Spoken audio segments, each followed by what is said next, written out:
Good afternoon, everyone. Good afternoon. Good afternoon. Thank you for joining us this afternoon for the City of Edina's Holocaust Days of Remembrance annual event. Our theme this year is Never Again. Never again. And I don't know about you, when I hear these words, never again, I say, of course, never again. But when I turn on the TV and when I read the newspaper and when I scroll on social media, I think, oh my, could it? Oh my, could it? But we're here because we declare never again, right? Never again. The City of Edina started honoring and commemorating the Days of Remembrance in 2011, and we're going to have former Chair Michael Epstein read that proclamation.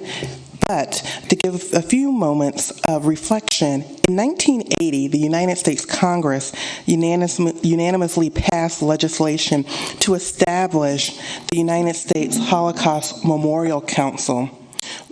And with that, they were charged that a living memorial be established to honor the victims and survivors of the Holocaust and to ensure that the lessons of the Holocaust will be taught in perpetuity. That an educational foundation be established to stimulate and support research in the teaching of the Holocaust, and that a committee on consciousness be established to collect information on and alert the national conscious regarding reports of actual and potential outbreaks of genocide throughout the world, and that a National Day of Remembrance of the Victims of the Holocaust be established in perpetuity and held annually. And so we're fortunate, I believe, to live in a city that honors Days of Remembrance. We do have some special guests in attendance with us. Everyone is special, I believe, that joins us, but I would be remiss if I did not acknowledge our elected officials. We have our mayor, James Hovland. We have city council members, Carolyn Jackson and James Pierce. And then I would also like to acknowledge the former Human Rights and Relations Commissioners and current commissioners. If you are present, could you please acknowledge yourself by raising your hand? I failed to properly introduce myself. My name is Jasmine Brett Stringer-Moore, and I am the current chair of the Human Rights and Relations Commission, and we work with the city to plan and organize this event annually. And so we will be following the program as printed today, and I'd like to welcome our former chair and former Human Rights and Relations Commissioner, I hate to say former, Michael Epstein, to come up at this time.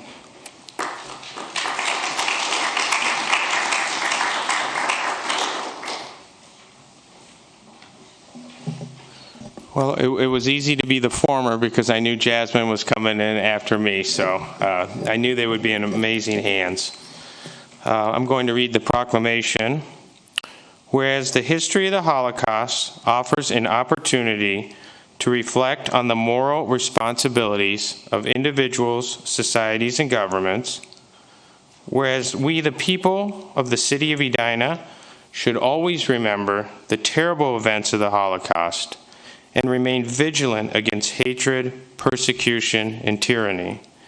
And whereas we, the people of the City of Edina, should actively rededicate ourselves to the principles of individual freedom and a just society, and whereas, pursuant to the Act of Congress, the United States Holocaust Memorial Council designates annually the Days of Remembrance of the victims of the Holocaust, including the Days of Remembrance known as Yom HaShoah.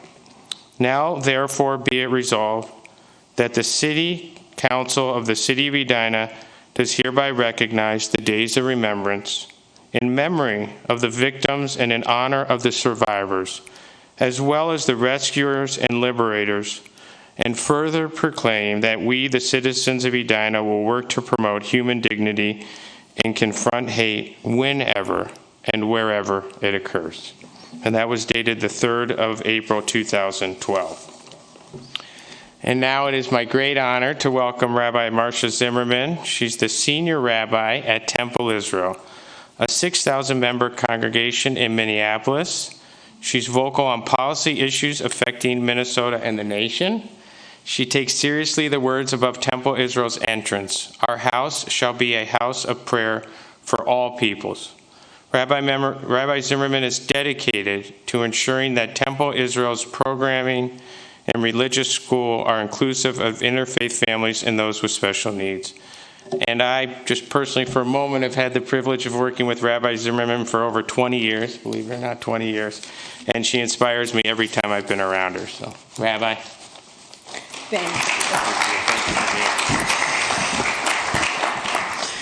So for many of you who might know, the Epstein family, Michael, his father, are here, and they run the Jewish funeral home in town. So talk about interfacing. It is on a daily basis sometimes, and it is always wonderful to work with the Epstein family and with all those who are at Hadroff Epstein. So just wanted to recognize that. I want to take a moment as we are going to light 6 candles, memorial candles, for the 6 million Jews who died in the Holocaust. So if we can have our high school and middle school representatives light the candles, that would be wonderful. Just light.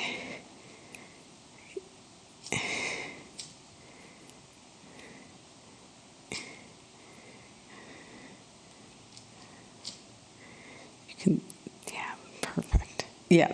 You could light them with other candles.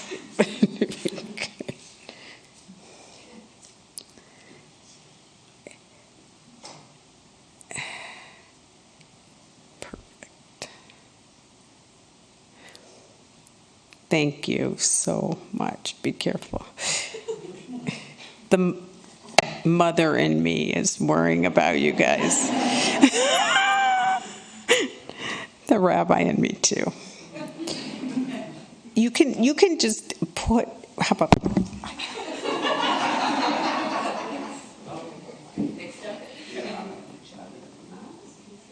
there we go.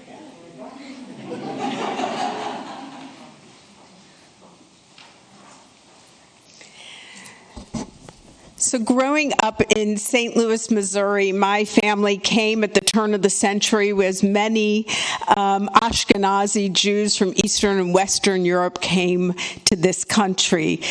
When I met my future husband, Frank Hornstein, who's a representative in the House in the state of Minnesota, I then was adopted by 2 additional parents, actually 4 additional parents, all of whom survived the Holocaust. My in-laws, Dr. Stephen and Dr. Lucia Hornstein, their best friends, Dr. Paul Ornstein and Dr. Anna Ornstein. Paul and Stephen were best friends growing up in a small town in Hungary, Hojdananas, Hungary, and they were survivors and found each other after the war when they returned to their small hometown. They then were married, raised their families a house apart from each other in Cincinnati, Ohio. And this was a story that has infused my life. And so at Passover, every year, when we talk about the liberation story of the Israelite Jewish community, we always heard the stories of liberation from these 4 Holocaust survivors. They talked about their parents and gave us insight into what it meant to live during that time, from Hungary to Poland, where my mother-in-law came from, it was truly an inspiring story of survival, but also one of trauma. And so we heard the stories, and I just want to share a short one with you because it's very helpful to really have those personal stories when we are going to talk about people who survived and have died since then.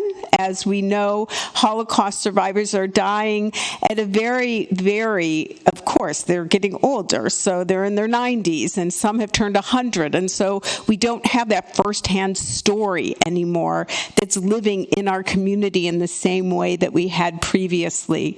So now it's up to us. It's up to all of us, the next generations, to tell the stories of these survivors of what they went through. Dr. Anna Ornstein is the only surviving member of the 4 parents who adopted me. She continues to live in Boston, and she wrote about her experience, and one of them is something I share, a story I share often. It is called The Core of the Apple. So Anna was in Auschwitz with her mother, which was quite an amazing support and love. They both were prisoners. Anna got a tattoo on her arm, as did her mother, and they both survived. But there was a moment where Anna had typhoid, and she really was very, very sick. She was in the infirmary, and we knew, and she knew, that the infirmary is one step towards death for many people who were sick. The Nazis didn't want to take care of people who were sick. That was not their goal. Their goal was not survival. But a nurse took Anna under her wing and protected her and saved her from the nightly raids from the SS to take people out and to kill them in the evening. She protected her, and then Anna began to get a bit better, and her mother came to visit. It was her birthday. And she said, "You know, Mom, I had this dream of eating beautiful, luscious fruit. I must be feeling better because now I feel hunger in a way that I hadn't when I was so sick."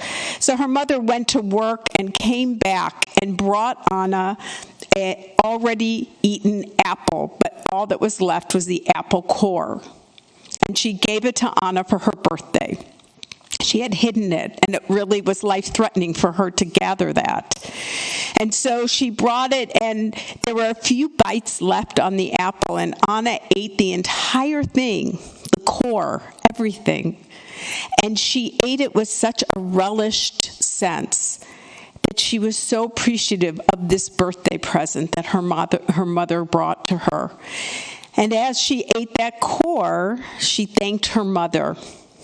Fast forward, they both survived. Anna got better and was able to return to the fierce and intense work that the Nazis put the prisoners who were still alive in Auschwitz. She survived, and then afterwards, she would eat an apple in the plush reality of her life, of survival, of being a physician. She was a psychiatrist. She had a beautiful home and 3 beautiful children. And so she said, even to that moment, that she always eats the entire apple, even today. She eats the apple core. And when her children ask her, "Why do you do that?" she says, "It reminds me that there are miracles." Eating the apple core is a reminder that there are miracles all around us. So here we have a story of survival. Anna Ornstein is still with us, writing stories all the time, telling us the stories of what it means to be part of a world that was horrific, coming to the other end and appreciating with gratitude everything that she has, never taking life or survival for granted. She infused that to her 3 children and, of course, to her best friends, the Hornsteins, to my husband and his 2 siblings. And so we have these stories that are all around us, and they are about survival. But we never forget. When my mother-in-law was the first of the 4 to die, on the back of her gravestone, we wrote all of her family who died in the Holocaust. They didn't have a grave, but she did. And so she wanted to remember them. And when my father-in-law died, we did the same for him. And so it is with a great deal of gratitude and humility that we remember those who died in the Holocaust, and their lives would have been a blessing. There are 14 million Jews in the world. Had the Holocaust not happened, we'd be 60 million Jews in the world. It is this reality that those who died were not able to have descendants, were not able to have generations of their family. My in-laws were and are. They got to see their grandchildren born and grow, and it is in this true definition of who we are as a family. We feel the pride of being descendants of Holocaust survivors, and will never forget those who my children are named after who died in the Holocaust. And so I turn to a list of names that I think are going to be up there, or do you want me? Yes, perfect. This is a few names of people who we know in our community. And as a way of remembering, we have a traditional prayer for mourning, what's called the Kaddish prayer, and we insert for Yom HaShoah, on a Remembrance Day of the Holocaust, we insert all of the places Jews have died throughout the Holocaust. And so I will say this prayer that is in Aramaic, actually the language Jesus spoke. So for those of you who are Christian, you have a connection to these words. It was the vernacular of the Jewish community in the first century. And so Jesus spoke this prayer, as I also remember all the places that these individuals lived through and have died since then. This is the places where they truly believed in miracles. Yit Gadal Auschwitz, V'yit Kadash Lodz, Shemei Rabbah Ponar, Ba'alma Divrach Hirutei Babiyar, V'yamlich Malchutei Medanik, V'chayaon Uv'yomechon Birkenau, Uv'chaye Dechol Beit Yisrael Kovno, Ba'agala Uzman Kariv Imru Amen. Yanauska. Yehei Shmei Rabba Mivarach Leolam Ulmei Lomaya. Yit Barach V'yishtabak Theresienstadt. V'yit Pa'ar V'yit Ramam Buchenwald. V'yit Naseh V'yit Hadar Treblinka. V'yit Ale V'yit Halal Vilna. Shmei Dekudesha Brichu Bergen-Belsen. Le'ela Mauthausen.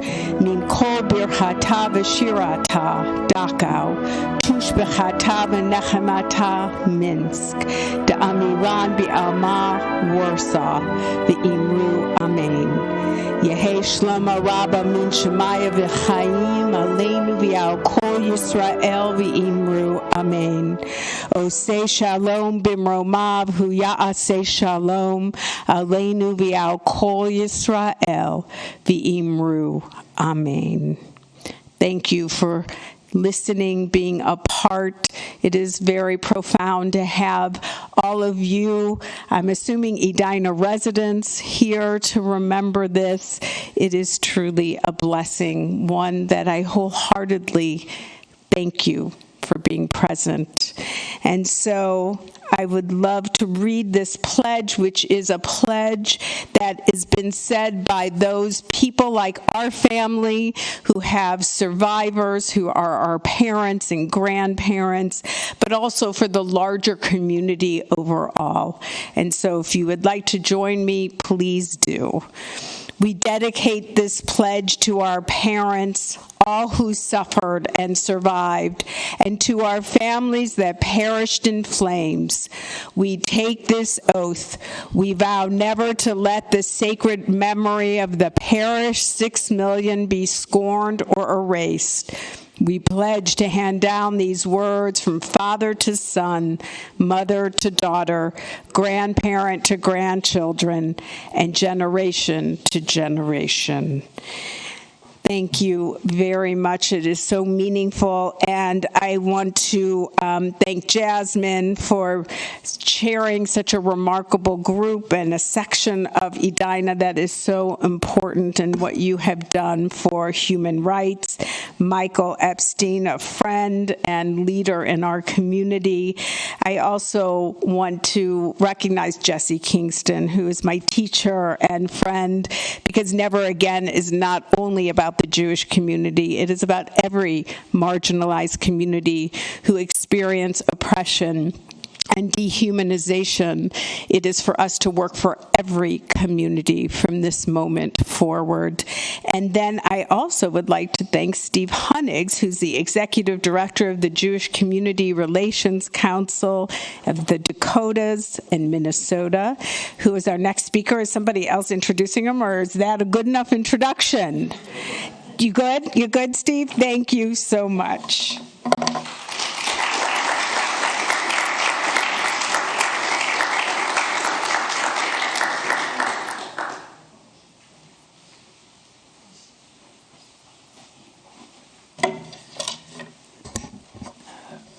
Good afternoon, everyone.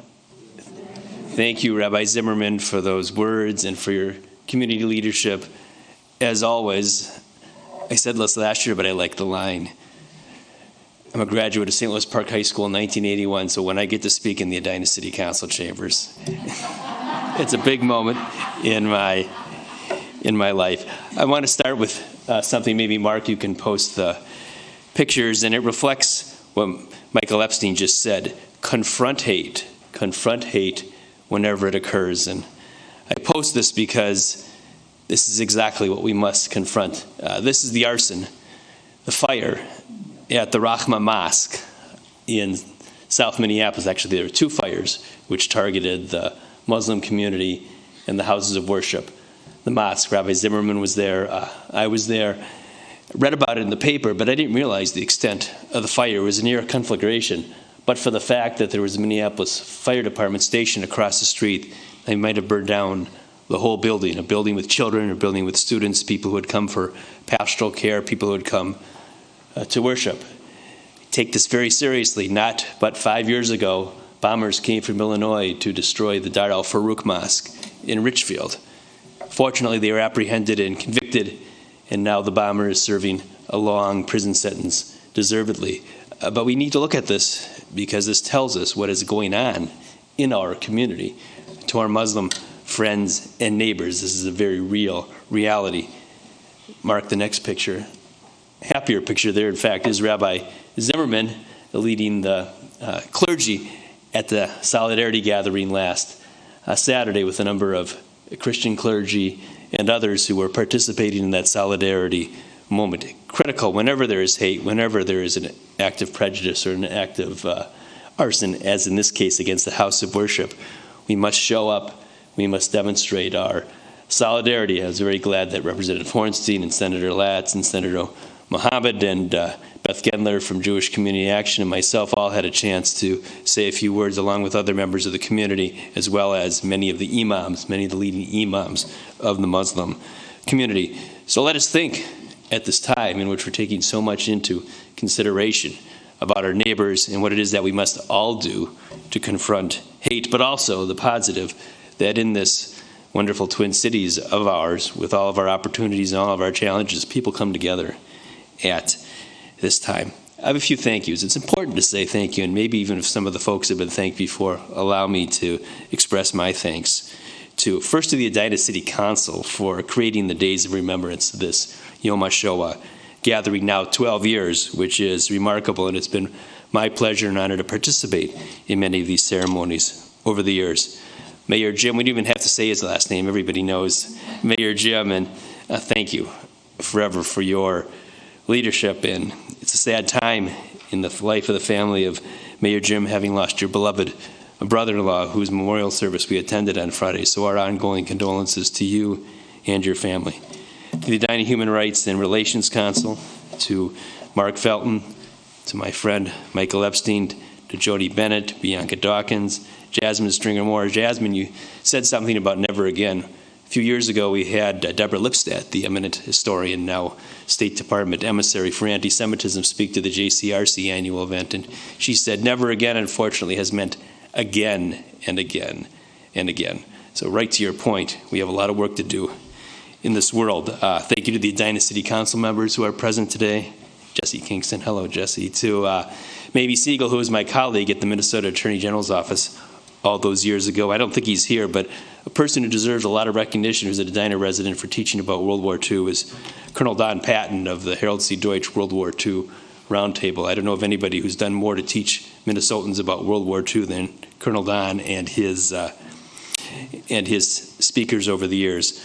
You see the very instructive and important exhibits of from a World Without Genocide and Ellen Kennedy. I don't know if Ellen is here or not, but thank you. Ellen and my JCRC colleagues, Laura Zell and Susie Greenberg, who do so much in the realm of Holocaust education, as well as our board chair, John Peretz, and then Scott Denfeld, who's doing so much to present the videotape and helping us post everything so the virtual audience can see it too, and say hello to the virtual audience also. Quick question for you. Today's May 7. Can anyone identify the significance of May 7? If you say it's VE Day, you are right, because that's the case. And 78th anniversary of VE Day today, and that was the unconditional surrender of German forces to General Eisenhower at the supreme headquarters of the Allied Expeditionary Force in Reims, France. One can only imagine, you've seen the pictures, the jubilation, the relief that folks felt. Of course, the war had not completely ended, but for the war against Germany to have ended. Michael told me I was supposed to speak about early warning signs, and certainly the world was slow, very slow, to recognize the dangers of the Third Reich. But of course, once it did, and once America did, the arsenal of democracy was fully deployed, and this is a basic lesson of history. But for the combined efforts of the Allied military, the Soviet Union, the United Kingdom, France, all of the Allied nations, Canada, Australia, you name it, that was ultimately what ended the Holocaust. It took the military destruction of Nazi Germany to end the Holocaust. Remember the sacrifices of Minnesotans. 304,500 women and men of Minnesota served in the armed forces. 9,797 died in the line of duty. Population of Minnesota is much smaller than our current roughly 6 million, so everybody knew somebody who was off to the service in World War II, whether it was the Pacific Theater or the European Theater.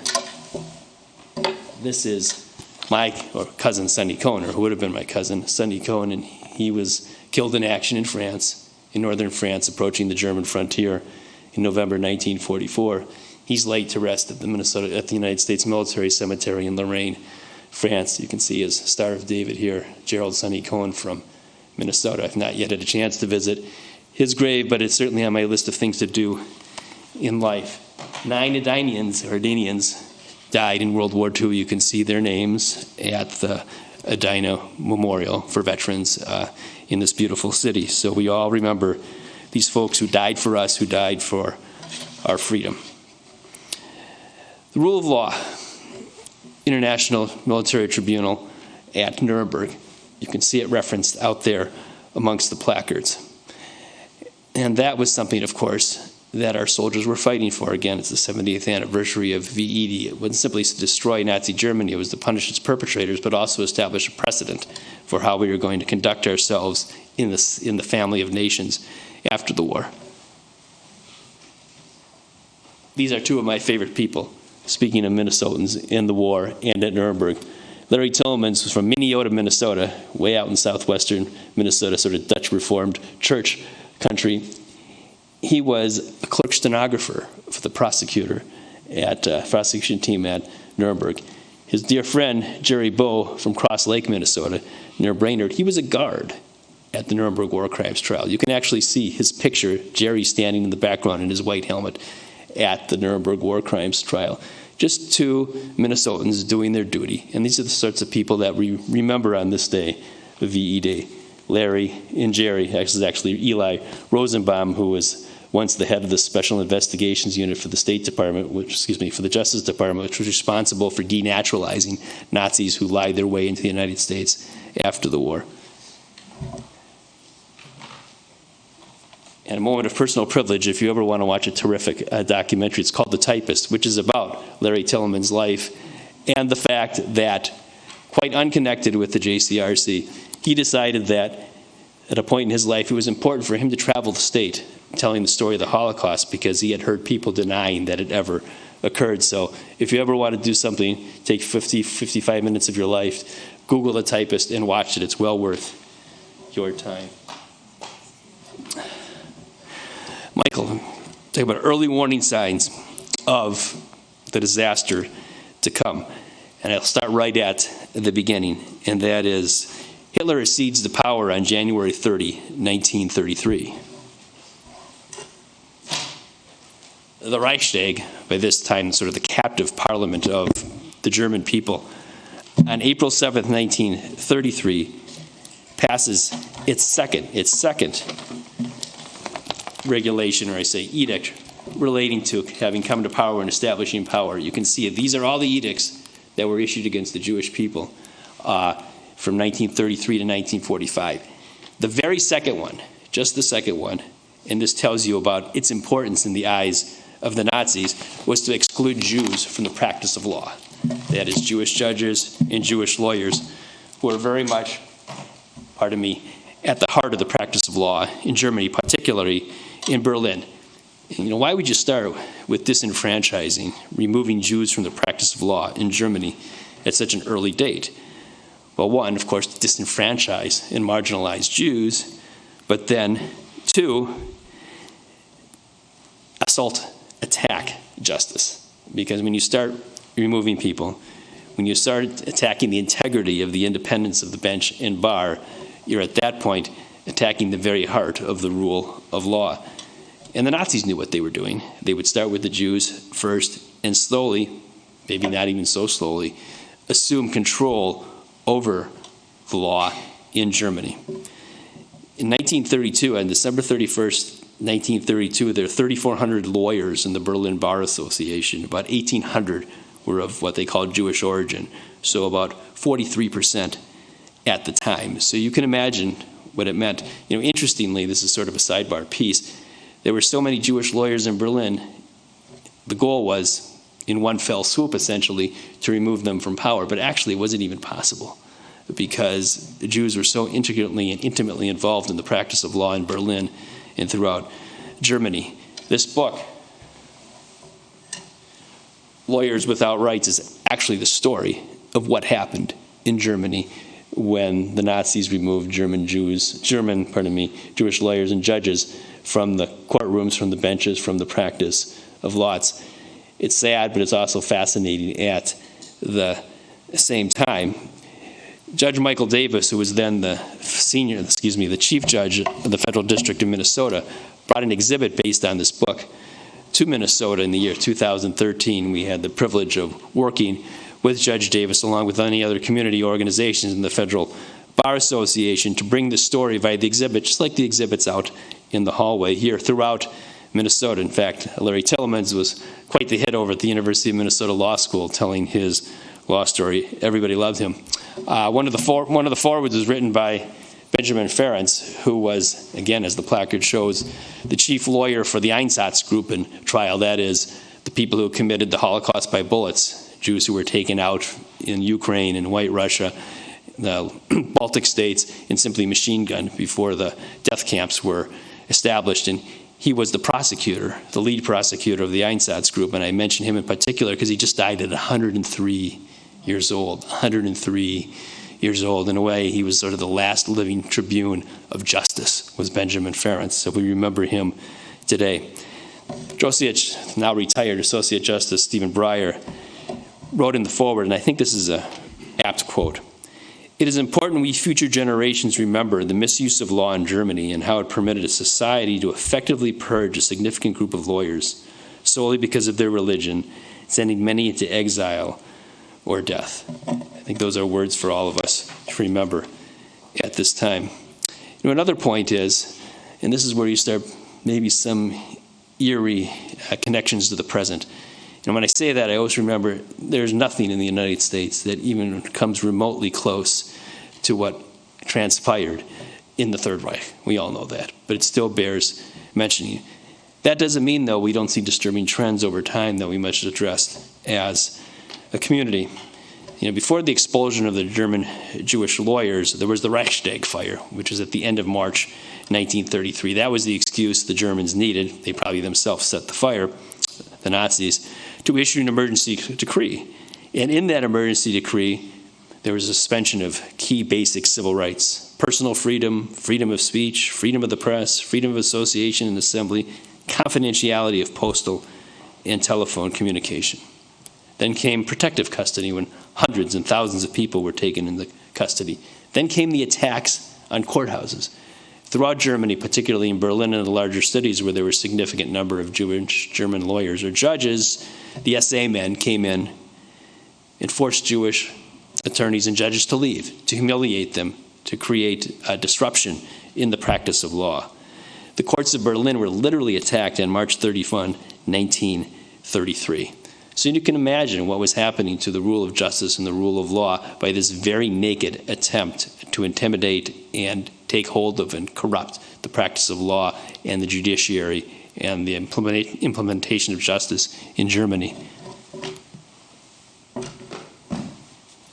So much so, like many other Jewish businesses, Jewish law firms, or the law firms which employ Jews or where there were Jews were practicing, people would come by, SA men again, and post a big J for Jew. I happen to have, not quite that, but just to give people a sense, here's what a passport would have looked like for a German Jew. This happens to be in the late 30s, just a big orange J attached to it. And that's exactly what they did to Jewish businesses and Jewish law firms and other places of employment for Jews, was to stamp it with a J. Well, it was all part of this program to demonize, delegitimize, and exclude Jews from Jewish society, from German society.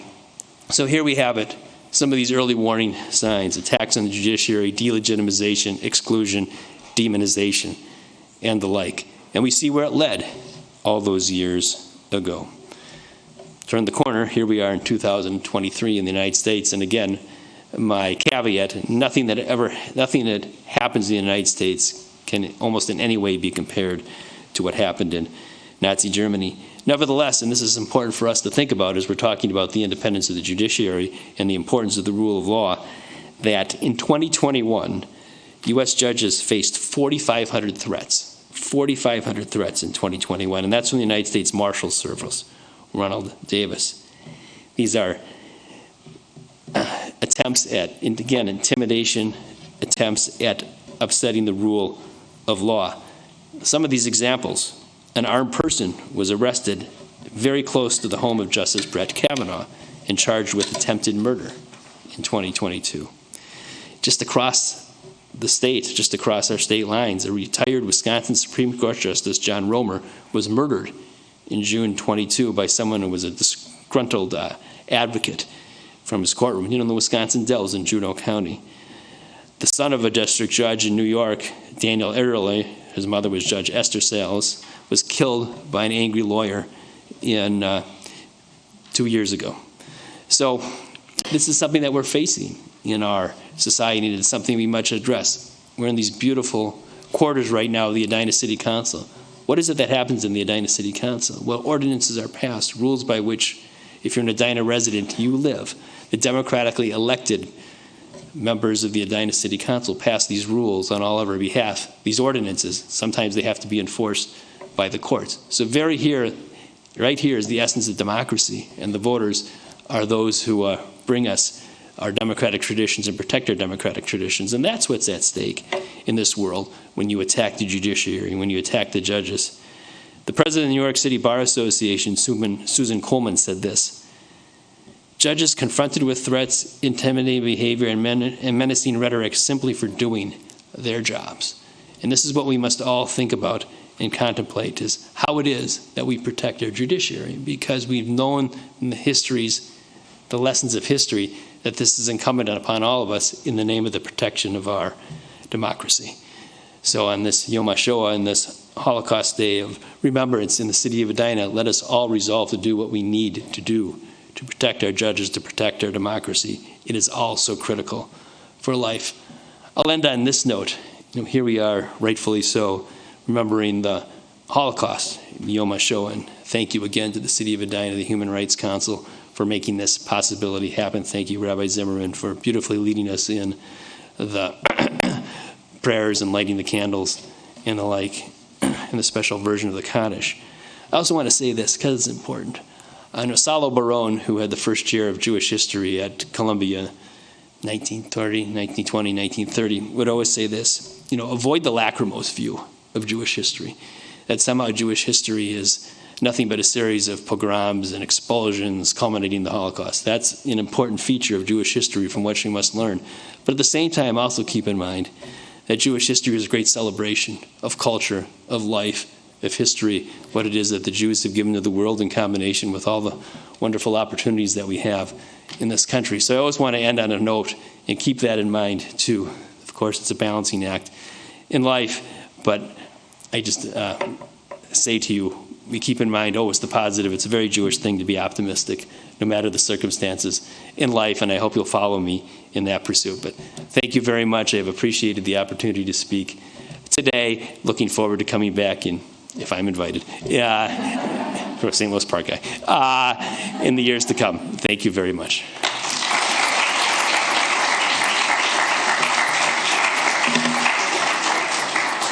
And now, something even better, much better, is my opportunity to lead a little bit of a discussion with Harrison and Aditi. So maybe Harrison and Aditi, we have a little bit of choreography here, so we're going to stand at our respective places. But here, Harrison and then Aditi, or Aditi then Harrison. Why don't you just quickly introduce yourselves and tell everybody the school from where you've come, okay?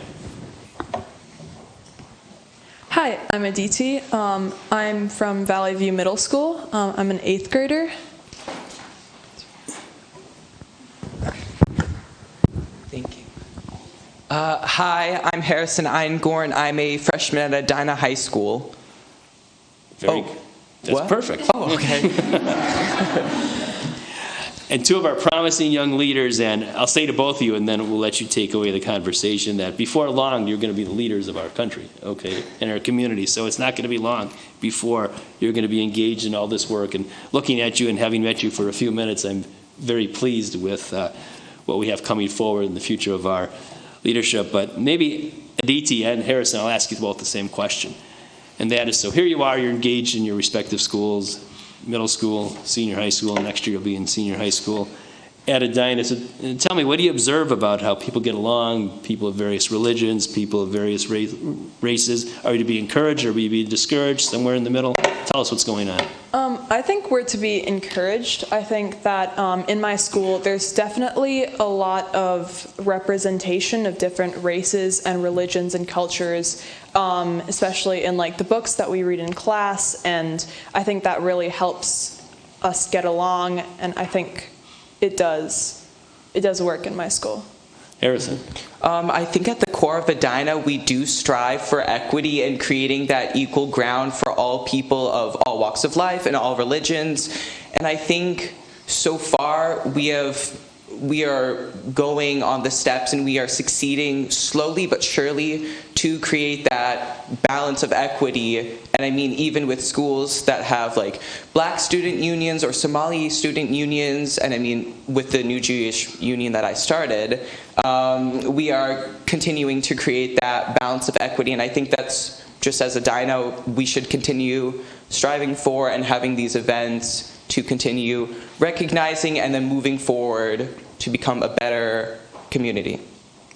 Harrison, you were telling me that a very important experience was with Rabbi Zimmerman and learning about the life of Ms. Newman, who was a Holocaust survivor. Maybe tell us all something about that experience. Yeah, so I was blessed to have Rabbi Zimmerman come into our camp area. So as 5th graders, when we were preparing for our B'nai B'nai Mitzvahs.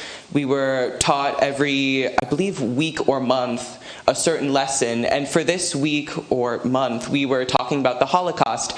And she brought in Mary Newman, who was a survivor of the Holocaust. And though at the time I did not fully understand her power and her ability to persevere, I just recently read her book, Pockets in My Soul, and I got to truly understand how powerful she was even after the Holocaust, with losing her family members, and during it, with her persevering through her marriage and her relationships. Yeah. Was that the answer? That's perfect. Oh, okay, You can't do much good. better than that. That's a 98, okay? Thank you. Aditi, you were telling me about a book that you read that was very impactful in your life involving diversity. Why don't you let's have a conversation about it, okay? Through debate, we have a lot of discussions in debate about identity and race and religion, and because all of this is in debate, we normally talk about policies and policymaking decisions and real-world events, identity and race and religion really influence those a lot. And so through debate, I found out about this book called Living a Feminist Life by Sarah Ahmed, and it really discussed the relations between some of these things, as well as her experience doing diversity work in several different institutions across the UK. And so that was a book that really impacted me. Also a 98 for you, okay? So you've had a chance, both of you, maybe to take a look at the placards, the exhibits out there. Maybe is there something that struck you or something that you learned by reading those placards? Sure. Aditi? One thing that definitely struck me was the list of the various genocides that are ongoing and that have been continuing to happen, just kind of like you said at the start, that kind of we said that we weren't going to have it happen again after the Holocaust, and then it's just been happening and happening, especially in class. We're talking about the ongoing Uyghur genocide and just different things that just keep happening. Yeah. Harrison. No, and I agree with what she said. I mean, as I was looking and I went back and forth trying to soak everything in, it was just so amazing to see that even though it's illegal, this process and this, massacre still reoccurs, and we are found constantly caught up in these problems. With this statement, I mean, history repeats itself, that we can see with the other countries too, like in Africa, that this constant repetition of this genocide or rape, for instance, is just constantly evolving, and that with us recognizing this, then we can fully move forward so that this doesn't continue to reincarnate. Thank you. Well, let's have applause for Aditi and Harrison, our future leaders. Thank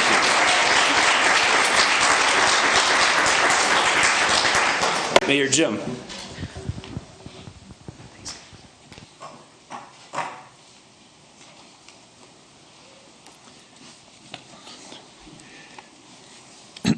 Jim Nelson, who is on the Human Rights and Relations Commission, just reminded me that every time we do this in May, we hit the nicest first spring day of the year. And if we could just get a few of those people at the driving range at Braemar over here, we'd pack this place.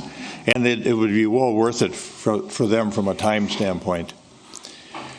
As Rabbi Zimmerman was talking about miracles, the miracle of Hannah and the apple core story, it caused me to think about a year ago March, when I was part of a group of 12 mayors that went to Israel, invited by the American Jewish Committee. And there were mayors, I think I was probably the smallest town other than Hoboken, New Jersey, that has a Sikh for a mayor.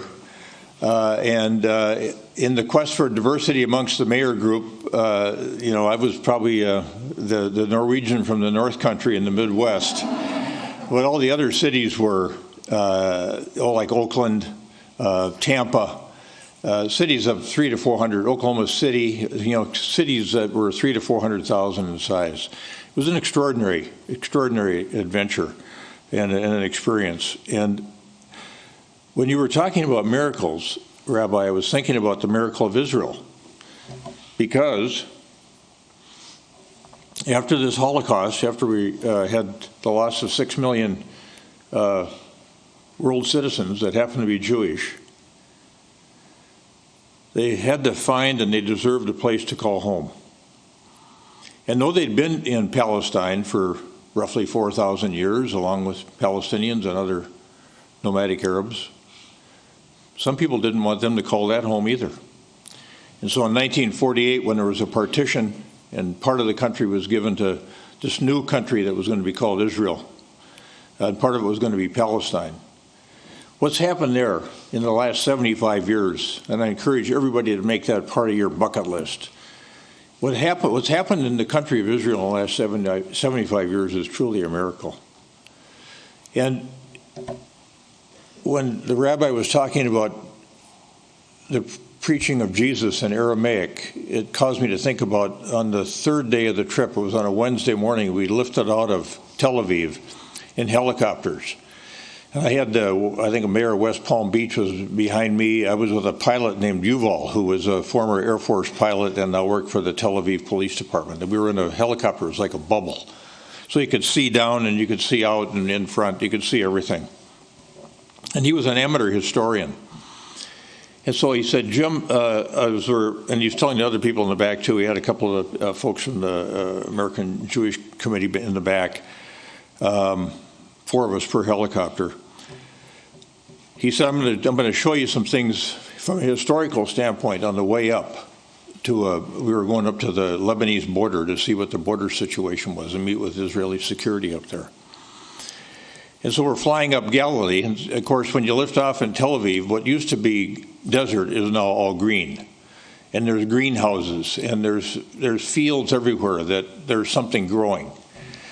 And it's remarkable. And so when you see this big body of water off to me it seemed like the east, I said, well, I suppose that's the Sea of Galilee. Indeed it was. And so he said, I'll sweep down there and show you where some of the lectures took place. We came up over a rise, and there was a broken down old building from centuries ago. He said, that's where Christ taught in a particular year. We swung down a different direction as we were moving up through Galilee, and he pointed out a spot. He said, Jim, that down there, that's where King Saul and his sons were killed in a battle with the Philistines. And I said, well, remind me who the king was after King Saul was King David.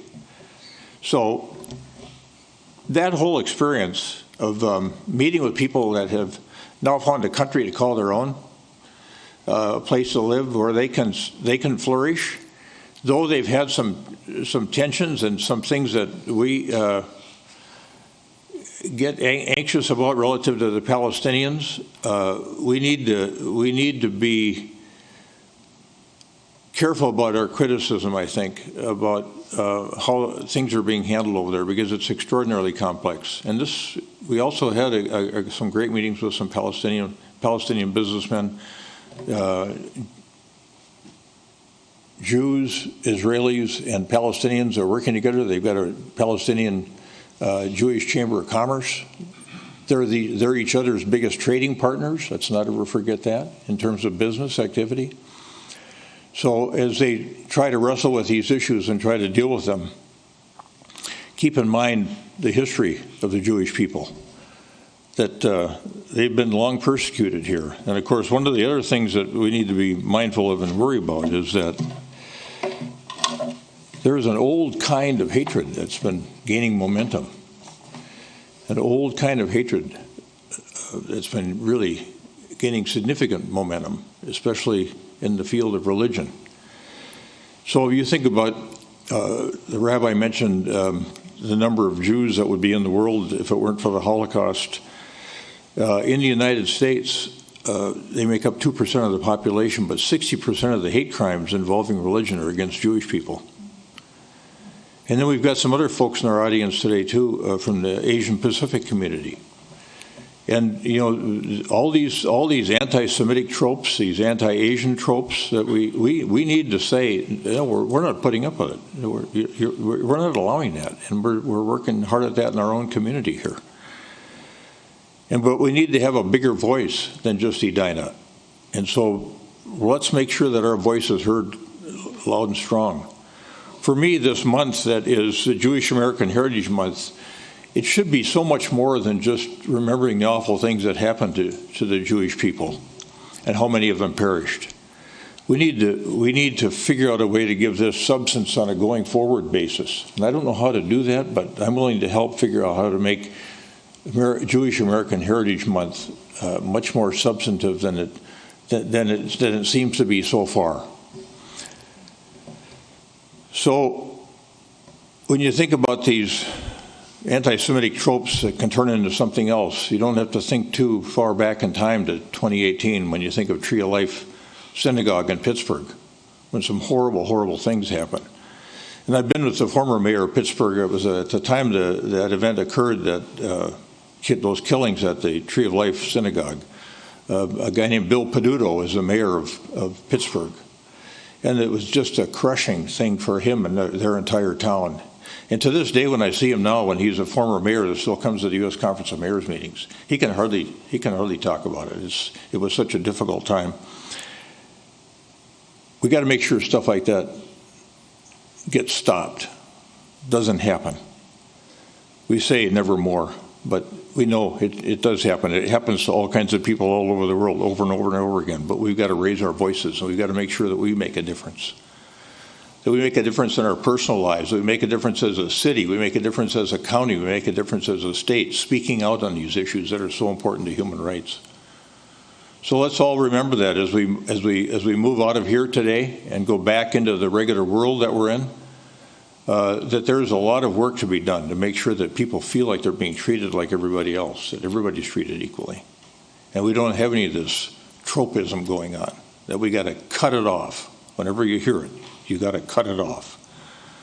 And you've got to raise your voice and make sure that it's loud and strong, because it'll represent the voice of everybody in Edina and the sentiments of everybody in Edina about how we feel about these issues that are so important to all of us. And that's why we do this year after year after year. This started 12 years ago, as Steve talked about. It was a program that was done all over the country. And we thought we'd participate in this along with everybody else in the United States. This Holocaust Remembrance event, this Day of Remembrance. I don't know any town in Minnesota that's kept on doing it. I'm not sure there are many towns around the United States that keep doing it. We keep doing it because we realize how important it is. And we'll continue to do it, I'm sure, for years and years to come. So thanks for being here today. I really appreciate all of you being here. This also happens to be, what do we call it, Asian Pacific American Month? Is that American Pacific Islander Month? And we got a big event on the 27th at Roslyn Park. And we want to make sure all of you are there as well. If you can get there at all on a Saturday, or if it rains on a Sunday, we'll do it then. But Kelly's been back here, one of the main drivers of that event, and we are so appreciative of the work that she's doing too. Because we want to make sure that Edina is a town for everybody. A town for everybody. So thanks for being here today. And I'm going to bring Jasmine back up here to kind of close it up.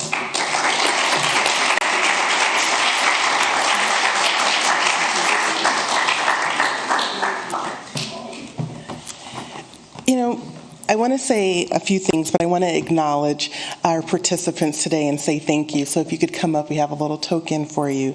Rabbi Zimmerman, Steve Onyx, Aditi and Harrison, and then former Chair Michael Epstein.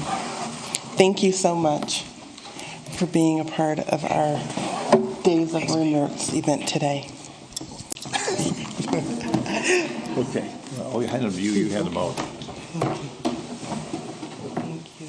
You're wonderful. I would say that Harrison and Aditi get 100%, not 98%. I think, I really do think they get 100%. My husband and I are fortunate to get to escape Minnesota winters and go to Arizona in March. And I know that's a thankful and a blessing. And this year, I had breakfast with one of my mentors, and she was telling me an encounter that she had at a store a couple weeks prior to our breakfast. And she said, this woman, she came up to me, and I had my cross on, and she said, "You can't wear that." And she said, I thought, what is, whatever. And, they're two white women. And she said, she came up to her and she said, no, I mean it. You can't wear that. You need to take it off. Take it off. And she said, I could see that she was upset. And so I went to her and I said, well, why are you telling me that I can't wear my cross? And she said, because it could get you killed. It could get you killed. And, these are two senior women. And she said the woman fidgeted in her purse and she pulled out her Star of David. And she said, you see, I just keep it in my purse. Put that in your purse. And my friend Naomi said, no, I'm wearing mine and you're going to wear yours too. And I'm going to say a prayer and we will not perish. And so she helped the lady put her Star of David back on. And that was here in 2023 in Scottsdale, Arizona. This woman afraid to wear her Star of David. I don't know if anybody saw Aditi's button that she has on. What you do matters. What you do matters. There's this play in town, Hamilton. I don't know if anybody has seen it, but there's this great line in Hamilton, and it says, history has its eyes on you. And I believe that if we don't say, and if we don't act in the manner of never again, history could repeat itself, but it does not have to repeat itself. I'm honored to have been on the committee to bring this event forward, but it would not have been possible without Mark Felton, our chair, and Human Rights Relations Commissioner. Thank you, Mark, for all that you did today to make today possible. Thank you so much, Mark. I also want to acknowledge my vice chair, Joni Bennett, who worked very hard on this event as well as fellow Human Rights Commissioner Bianca Dawkins, right there in the orange coat. Former Human Rights and Relations Commissioner and Chair Michael Epstein, and then our staff liaison, Heidi Lee, who is setting up the refreshments in the back. She's still working, so thank you for everyone that made this event possible. Thank you to my fellow Human Rights and Relations Commissioners for coming out and volunteering today. Again, please put your hands up so everyone can acknowledge you. I want to say another thank you to former Human Rights and Relations Commissioner Ellen Kennedy for working with us in World Without Genocide to bring this exhibit possible.